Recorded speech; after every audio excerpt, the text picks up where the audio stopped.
Hey there, and thanks for joining us for The Weekly Grind, a podcast where we work out the topics that shape and influence the culture, community, and church of today from a biblical perspective. I'm Ben, here with my pastor and good friend Chip. He's the lead pastor, and I'm the worship pastor at the Napoleon Church of the Nazarene. Today on the podcast, we continue the marriage conversation started on Sunday morning and share some practical tips on how to foster effective communication in order to build a stronger, lasting, and fruitful marriage. This is The Weekly Grind.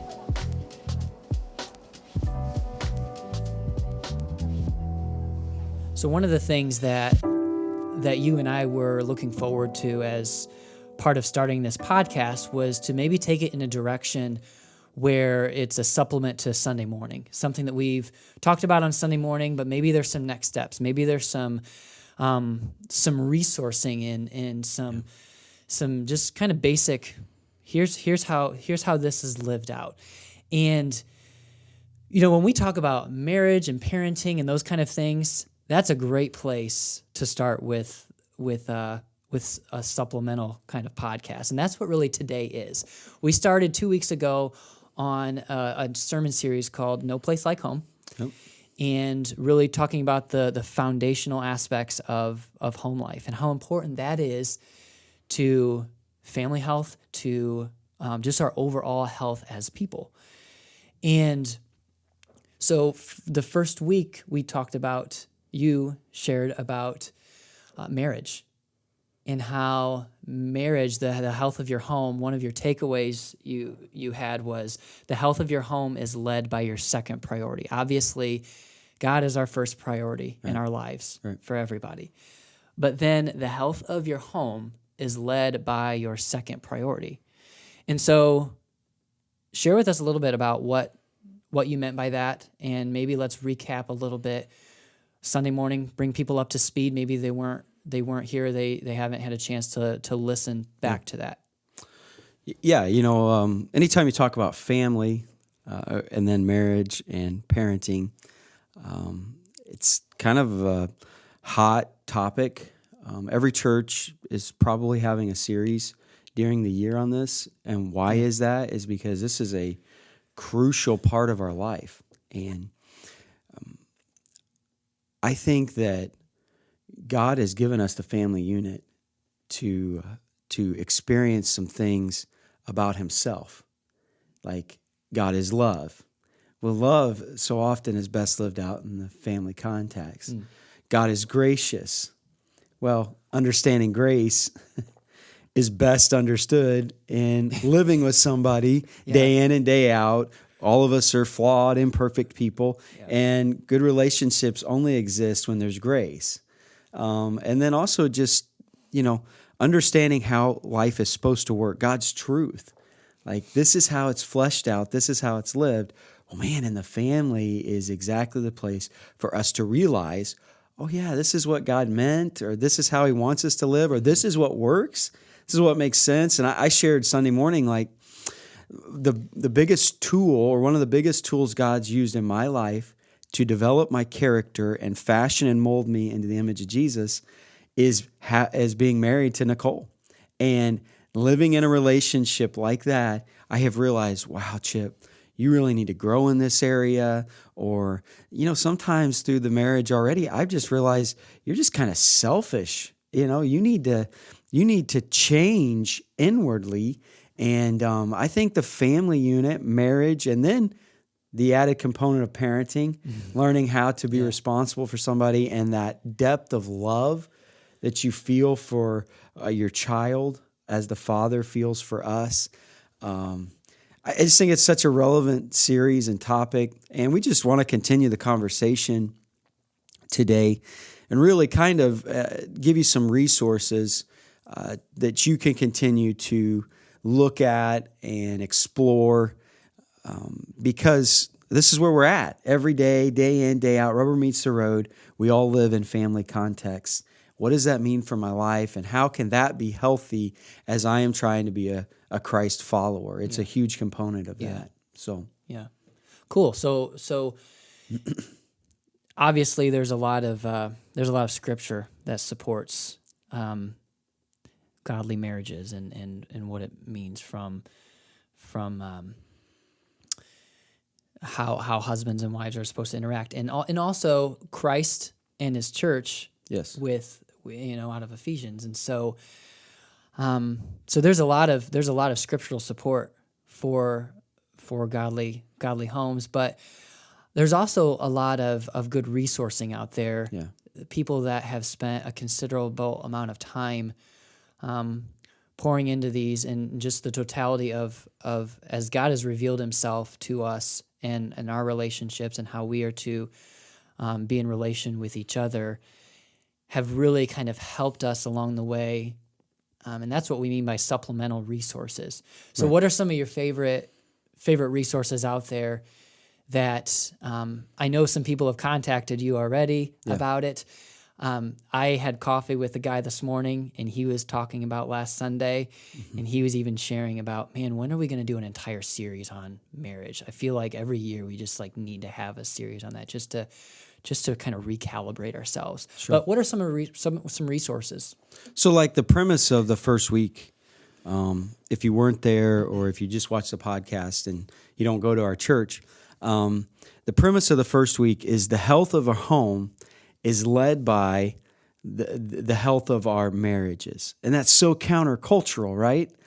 Like it seems like I live in a culture where every mom and dad is centering their very existence around The kids. That's right. And so my kid needs to experience this. He needs to do that. And I'm willing to disrupt family flow, family pattern, whatever it is to make sure that my kid gets this experience. And even when you do have spousal time, a lot of it's just talking about your kids. Right. I mean, I feel like a lot of parents, when you live in that, it's date night turns into, okay, let's talk about schedules. Let's talk about How are we going to handle this? How are we going to handle this? What about Janie? What about whoever? Yeah. And it's not about investing in your spouse at that point. It's you're more of coworkers. When you don't keep your marriage as that second priority. Right. And that's where the scriptures say, whoa, wait just a second. The way this works best and the way God designed it is He brought two people together. And even in Genesis, He says, man's going to leave his mother and father and is going to cleave or unite, or like I tried to share Sunday, closely pursue. And it's this idea of always pursuing. And we try to talk about the fact that, think about dating and how you were pursuing that person. Mm-hmm. And so often it seems like once we get married, then have a family, we stop pursuing one another. We quit dating our spouse. Absolutely. And the health of our home, what our kids need to see far more than us giving them another experience, is they need to see mom and dad in a healthy, loving, nurturing, caring relationship where they're still pursuing one another. And that becomes the model for them as they grow up. I want to experience that because God has given us this companionship of marriage to be such an awesome part of understanding His design for our lives and growing in Him. Loving someone and being loved, being sacrificial, and in that relationship. And again, I really feel like the church, the kingdom, has something to say that we desperately need to hear in our culture. And that is love God, obviously. That's your first priority. But your second priority is to love your spouse. And that's what we tried to focus on. And so out of that, we just kind of wanted to share some good tools that continue to help us to love our spouse. And for me, it kind of centers on three things come to my mind. One is there was a book written called Love and Respect. Mm-hmm. For me, if Ephesians 5 is a lot of what is said to us about marriage in the New Testament, what does that mean? And how do I understand what it is when he says, wives, respect your husbands, husbands love your wives? Yeah. What really is that? And that book does an incredible job of breaking down the fact that what drives men the most, what they need the most, is respect. That's just the way we're wired. And ladies, they are driven. They need to be loved, nurtured. And he doesn't say, wives, love your husbands, because ladies just naturally tend to do that, right? Yeah. Most of the time. But they need to understand what a man needs is respect. And flip side, there's a reason why we have to be reminded about anniversaries and flowers and cards so often, is because we don't seem to naturally speak the language of love. That's why we put reminders in our phones. That's right. Calendars. That's right. And so Paul's saying, listen, what your wife needs is for you to nurture her, to love her, to care for her. And just that book does a great job of breaking that down, and how so easy it is for us to get in what they call the crazy cycle, where because a lady is not feeling love, she will speak out and act in a disrespectful way. And then the husband feels disrespected, and he's unloving and uncaring. Right. Yeah. And so I highly recommend the book Love and Respect. And I think it helps us to understand what is a primary scriptural teaching to us about, if this relationship is primary behind my relationship with the Lord, and the health of my home is dependent on my relationship with my spouse, this is a great tool to help us understand what God was trying to share with us all along about how this works. And even if you don't end up getting that book, just some of these short takeaways, it's easy to grasp that. Right. It's easy to understand. Listen, if at the very least you do, husband, love your wife. And wives, respect your husband, because that's how that's how they feel valued. Yeah. That's how they. But speaking on that, tapping down a little bit farther, then there's a book I believe his name's Gary Chapman wrote called The 5 Love Languages. Yeah. And again, if my relationship with my spouse is primary, I need to understand how they feel love, how they know that they're valued. That book does a great job. And I know both of us are very familiar with that book. Yeah. Both of us understand our love languages. Yeah. He says there's 5, and then, we have a primary one, and a lot of times we have one that's close second or a second. I just highly recommend that book. If listening Sunday or listening to this podcast and you are realizing, wow, the health of my home is so contingent on the relationship with my spouse, then the 5 Love Languages, I think, is a must read. Yeah. I have got to realize how they feel loved and how I feel loved. Yeah. And why sometimes maybe when they're trying to do something, their way of communicating love, I don't get it. And I don't feel loved. And all the while they do love me, they just don't understand my language. Yeah. And so highly recommend that book. Easy read, not a huge book, but a valuable book that down through the last 20 years or so, a lot of people have benefited from and have had better marriages because of. The last tool is something I've been using in counseling a lot, and I'm convinced that every married couple should do this, and it's called the Deeper Love Assessment. BetterLove now. BetterLove. Yeah. Yeah, it was Deeper Love, Deep Love. Now it's BetterLove. Yep. By Les and Leslie Parrott. I think it's $35. I would venture to say it's some of the best $35 you'll ever spend. And it's comprehensive. It's online. You do it on your own. You sign up on your own. I have couples that I'm counseling do it, and then we walk through it. And I recommend that. Man, it is so comprehensive. It's kind of based off of their premarital stuff, which is, the standard in premarital counseling, saving your marriage before it starts. They have an assessment there. They've now developed this BetterLove assessment, which I'm a graphics and colors guy. That's exactly what the way that's all laid out, I love. It's very easy to follow the thought process, and it's very easy with the charts and the graphs to see, how compatible you are, where you're doing well, where you're not doing so well. Absolutely.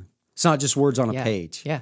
Yeah. It's like I can look at a page, see the subject, and realize, whoa, we're far apart here. Yeah. Or this is a problem area that we both, man, it is a great tool. And listen, all of our marriages go through ups and downs, peaks and valleys, right? I think this assessment is for at any point in your marriage. You just do it because it's going to help you. Yeah. And I think those 3 tools, takeaways from Sunday, if I'm getting the point that, wow, I need to be so intentional about loving my spouse, that's difficult. I have 4 kids. You're a new dad, right? And I remember being a new father. Absolutely. Yeah. What can get lost in translation is the relationship with my spouse. You get in bed at night and you realize everything's been about the kid, and we haven't had a conversation all day, a meaningful one, but you're tired. So it's like, all right, well, let's try harder next time. I know for me, sometimes I've come home before and we haven't had any plans for the night. And I love a clean house. And I think that, so I've come home before and man, I'm just going to go after it. We're just going to spend the night cleaning the house and making sure everything's great.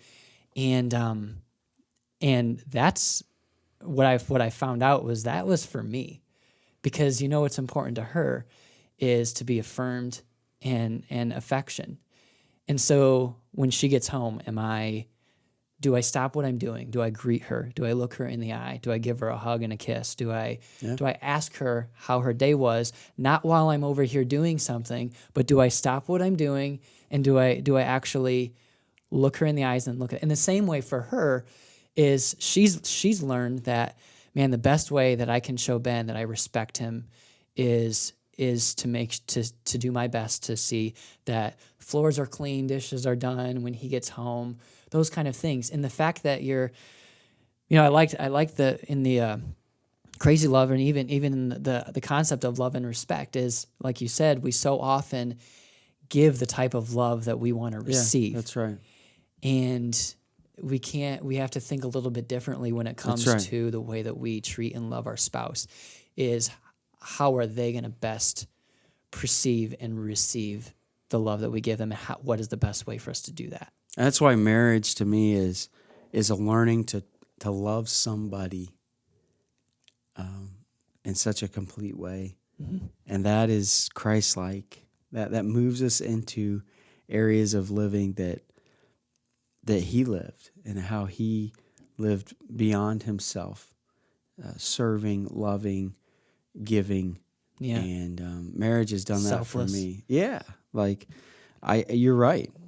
What I think is loving and what she thinks is loving can be different.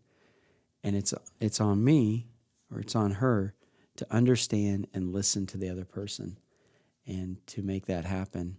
And I don't know. I'm 15 and a half years in on this journey.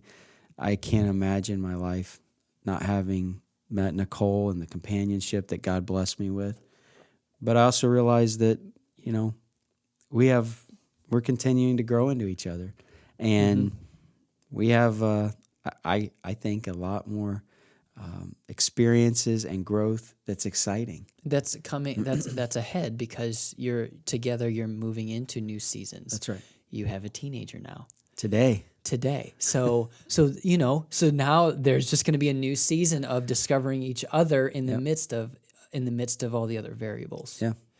But it's exciting when you know what God has laid out and how this can work. And he's laid out the blueprint. Yeah. And I don't have to figure out. I just need to follow what he has said. Yeah. And I can be confident that as we practice these things, our relationship's it's gonna be like fine wine. It just keeps getting better and better with age. So the 4 C's that make a great marriage. Yep. Commitment, a lifelong choice of unconditional love, being committed. Yeah. It says I love you. Yeah. Because love is at the core a choice, not a feeling. And I'm in on this. And what makes healthy marriages is a a firm commitment. I'm going to love you. I'm yours. Number 2, communication, a lifelong skill of learning to understand each other. Skill, right? That's where the work of marriage comes in. It takes the skill of learning to understand, but in doing so and learning to communicate all of you who you are and listening to who they are and growing together, it's kind of the saying, I trust you. I'm going to open myself up to you. I'm going to be vulnerable with you. So I love you. I trust you. Yeah. Number 3 is caring, an adventure of lifelong friendship, fun, and mutual fulfillment. And this is what we've been talking about. Continuing to keep that relationship alive and growing, having fun together. And hopefully your relationship was built on friendship. That needs to exist all throughout. Mm-hmm. And so caring we're going to look at life as an adventure to be shared together. And it's basically saying, I like you. I want to do life with you. Not just I love you because now we're married and I have to. It's I like you. You're the person I want to be with more than anybody else. So we did for our pre-sermon kind of bumper videos for this series, we're doing interviews with people in our church that can speak into what you might be talking about that day. And just the end of Calvin and Maribel Smith's was so cute because he said, I like you, and then she said, I love you. And I think they were saying 2 different things. Yeah. And I really do. And because they still wanted to be with each other. That's right. They were committed to each other after 59 plus years of being married. It's amazing. And I can see that. And number 4 is commission, a shared vision to impact the love of others for Christ. Yeah. If we all have been given purpose, mission, meaning significance in life, and then God gives us this companion, well, part of what we're going to do is going to be shared. And we're going to find a shared vision for what God wants to do with our life.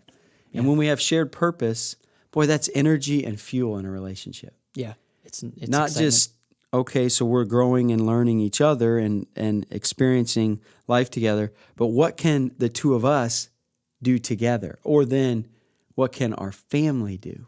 Yeah. And there is so much energy and purpose that exists in finding that shared vision. And it's like, I need you. Commission is, I need you. I need you to help me and for us to experience what God has for us to do for the kingdom and in this world. Yeah, I think couples that have hobbies together are some of the most, and that's something that Kristen and I are learning because we love gardening and landscaping. And so I feel like I feel like a mutual deep connection with each other when we're able to be out in the yard together, planting things and mulching and doing all these things together. Yeah, that's exactly it. I've just got to get Nicole out on the golf course. Yeah, I tried that once. That didn't work, especially all the scrambles where all the you don't have as many ladies. So I'm like, Kristen, man, if you could just practice golf a little bit more. She has no desire. Yeah, no. There's so many other things that we are doing together and sharing. And but yeah, I love you. I trust you. I like you. I need you. Yeah. Those 4 phrases in these 4 C's provide the context for what your home needs. Yeah. Healthy, loving, nurturing relationship between mom and dad. The health of your home is led by your second priority. Yep. Your spouse. That's right. God is first, spouse is second. And if we work that, then just abundant health comes. God's design is so perfect. Always is. Yeah. I'm looking forward to the rest of the series. So I hope this podcast helped. It's kind of our first one where we kind of give some supplements and piggyback off of a sermon. Yeah. But we're going to do that in the next couple podcasts to come, a few of them. Talk about parenting. Parenting, and family life and what that looks like. So it'll be good. Yeah. So we'll see you next time.